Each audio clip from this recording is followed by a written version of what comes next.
Message today, Exodus chapter 8, verse 23.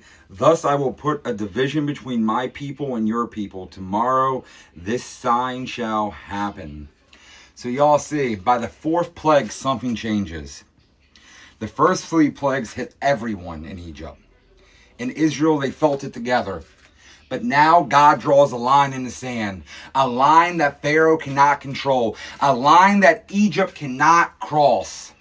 God sent a swarm of flies into Egypt. They filled houses, they covered the land, they corrupted everything they touched.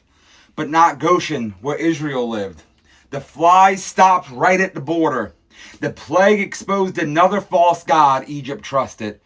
Kippur, often represented by a beetle or a fly-like insect and believed to symbolize creation and the rising sun.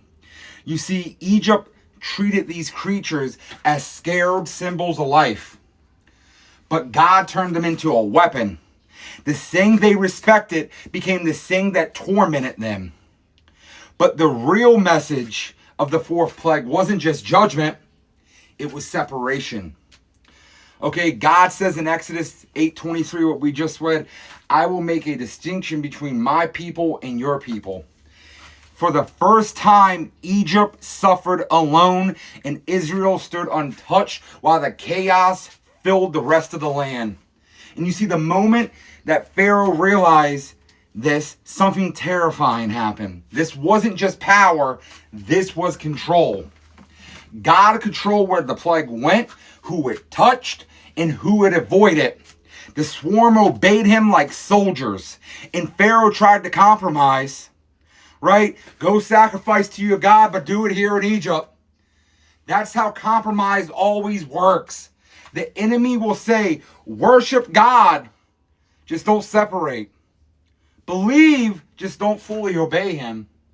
Follow God, but stay in your Egypt. You can still keep on doing those sins. But Moses refused because partial obedience is still disobedience. And Pharaoh hardened his heart once again. The fourth plague reveals a truth people still ignore today. God doesn't just judge, he separates. There comes a point where the line between his people and the world becomes undeniable.